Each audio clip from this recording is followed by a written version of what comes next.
Okay, now we got the welt band bolt onto the engine here. We're going to move on to the diff assembly.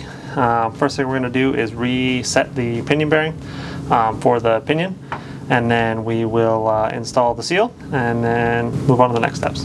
Okay, so just because we're going to be reassembling the pinion bearing, or the pinion and the pinion bearing, it's pretty straightforward. It's just reassembly, so we don't need to set our pinion depth or anything. Reinstall this. This is going to be your pinion shim. This was already set, no issues, no prior problems with this. We're basically just resealing it so it doesn't leak.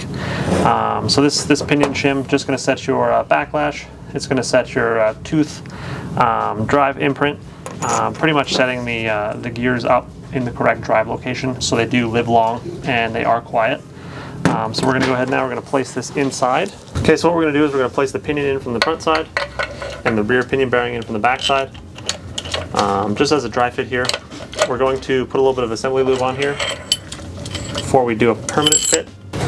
Because this engine is going to be sitting for a while, that is why I'm choosing to use assembly lube and not gear oil, so it stays where it goes, and you can get the engine up and running and do a couple cycles with the gear oil in the sump without having any issues with drying out the gears or the bearings.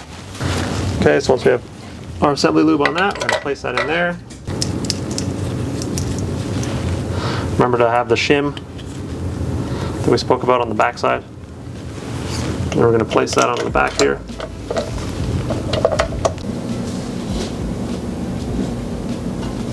Okay, once you've got your pinion installed with the shim and the rear bearing, you may need to use a little bit of a hammer just to slide it on. It is a bit of an interference fit. We're going to go ahead now and install our pinion seal. Again, just like we do for every other lip seal. A little bit of Loctite on the outside. Really helps it slide in, and then when it does dry, it locks it in place. So you do not need to worry about it falling out.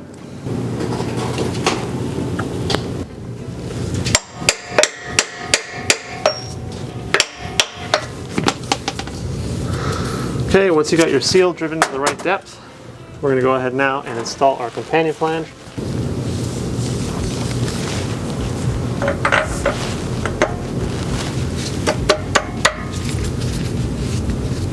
Okay, first thing we're going to do when we reinstall, just make sure that the seal that we just installed does not contact the back of the dust shield that's here, otherwise it's just going to heat the plastic up or rubber up and it's going to melt it. And we're going to go ahead and install our nut. Now, because we don't have a new crush sleeve, we have to be a little bit more careful when we go to install this and setting our pinion bearing preload. The purpose of the crush sleeve is to allow the nut to remain tight while not putting too much preload on the bearings themselves. So what we're going to have to do is just crank this nut down. We'll get it snug, and then we're going to install the differential, torque the nut down to the specification that it should be, and then we'll remove the differential and we'll check the preload of the bearings. Okay, so we're going to install the differential just so that we can actually hold the pinion gear and actually torque it. Because there's no real way to hold this, we don't have a companion flange wrench. We're going to use the gears to hold it. So we're just going to temporarily install this. Tighten it down. Okay, just because it's going to be a temporary fit, we're just going to slam a couple bolts in there, and then we'll be able to actually tighten that nut down. Okay, so we're just going to tighten down the companion flange nut, and then we're going to go ahead and torque it as soon as we get it snug. Okay, so the torque spec for the pinion nut is going to be 123 foot-pounds to 145 foot-pounds.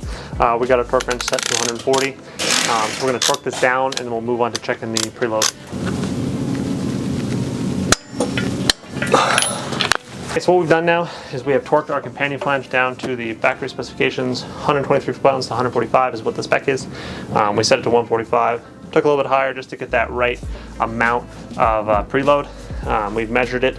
We have 0.8 to 1.1 is the specification of preload of Newton meters, so 0.8 Newton meters to 1.1 Newton meters. The specification, unfortunately, does also include the preload of the differential carrier bearing.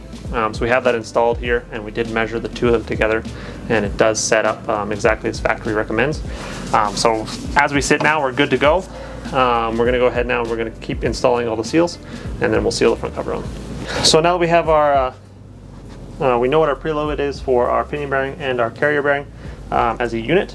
We now are going to go ahead and install some new seals everywhere. I have installed the diff already, but I'm going to pop it out just so we can put the assembly lube in there, just like we mentioned before. Okay, so we're going to take the diff out.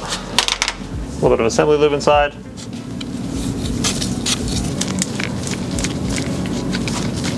Okay, and we're gonna go ahead, we're gonna install the differential into the oil pan.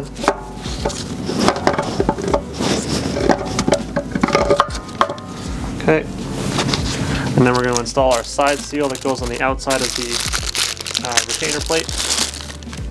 Just a really large O-ring basically. That just slides on the outside. Roll it on there. Okay, now like I mentioned earlier, this little piece here, this metal shim, is a spacer. This basically helps you also to adjust your differential carrier location, so to speak. So when you're setting up a new set of gears, you want to make sure you set up your backlash, your gear tooth imprint, and then we're also going to want to make sure that the preload is correct. So there's a shim here, and there's a shim on the inside on the other side of the bearing race that's already been installed. So we've already got this assembled. It does only go in one position. If you're fighting with one right now, you can see that these bolt holes do not line up in more than one location. Typically, they're going to be, top right and top. And then this also has an install position that is marked as well. It does have an arrow on it. I did mark it with paint pen just so it's a little bit easier, but this does just face forward. Okay, and then once you've got your seal installed, a little bit of assembly lube inside the race again. And then we're going to go ahead and we're going to slip this into place. It is a bit of a slip fit. It does fit pretty tight inside of the oil pan, so you're just going to want to be careful. Don't try and force it. It should just slap into place, just like that. And then you're going to want to line your bolt holes up. Now we do have new hardware for the side carrier. This front bolt here does go all the way through into the housing here, so you're going to want to put a little bit of sealant on that as well. So just a little bit of thread sealant on that front bolt.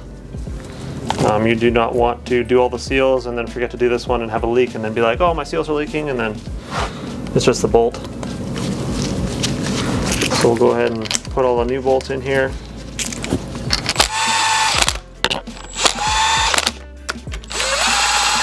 Okay, once you got them all snugged up, you can go ahead and torque them down. Torque spec is going to be 16 to 18 foot-pounds.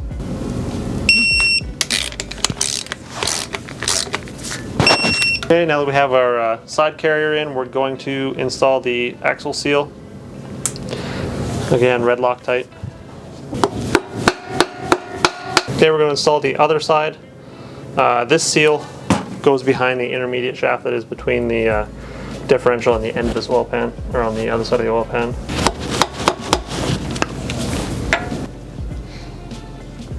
So now that we have that last seal installed, we can go ahead now and we can install the intermediate shaft here. This little triangle piece does only fit in one position. And again, this metal plate is a shim. It does set the position at which this spline engages the differential. We're not changing anything, so we don't need to do any work with the shims. There's already a dust seal on here. There's a dust seal inside this as well. So when you go and install this seal, just be careful of the depth of the seal. The depth of the seal will contact the inside of this bearing and it will damage it. So when you do go to install this, just be mindful that when you do place it in, it should contact the oil pan with no resistance whatsoever once it slips into the splines. And then you should be able to bolt your bolts on. These ones can't really torque down, so it's just going to be snug. Or I guess as close as 14 to 15 foot-pounds you can get it when you tighten these down, but they're going to have to be by hand. You might be able to get the bottom one. Okay, last but not least, the differential front cover. I've already taken this apart and cleaned it just like everything else. There is a little bit of a channel plate in here so that the any gear oil splashing around does not just end up straight out of the vent tube. We're going to reseal this on here now. Pretty straightforward. Any regular silicone will work. You're just going to want to put it along this seam here, and then anywhere in here along this seam as well. You don't need to put too much on there, just enough to get the air gap sealed from oil. Okay, once you've got your silicone on there, you can go ahead and install the plate.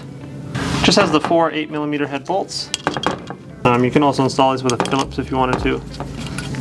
It is a JIC style Phillips, which is just going to be like a Japanese style. So you can just use a regular Phillips if you want to. Just going to get these snug, and then we will torque them down. just down to 2 foot-pounds.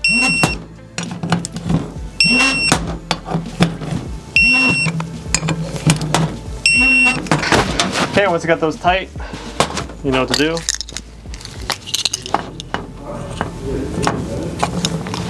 Okay, now we're going to go ahead, we're going to clean our surface on both the oil pan and on the cover. We do not want to have any sort of leaks in here. It's very not fun to have to drain this out and reseal it. Okay, once we've got that clean, we're going to go ahead now and apply our silicone to the cover.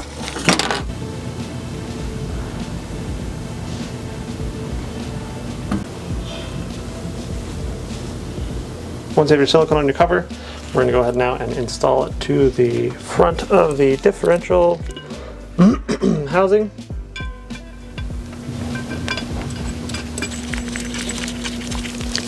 Okay, so once you have your front cover bolts in, snugged up, we're going to torque it down to 31 foot-pounds.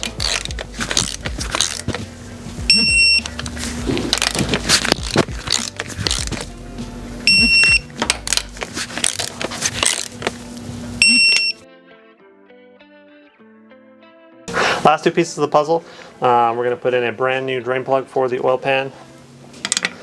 We are going to tighten this all the way down for him, and then we're going to leave the fill plug loose. That way when he does get his engine, he can go ahead and fill his differential and seal up the top one. Okay, so we got the lower drain plug installed. It does come pre, I guess, with sealant on it. The top one has a little bit of thread sealant on it. We're just going to thread that in hand tight.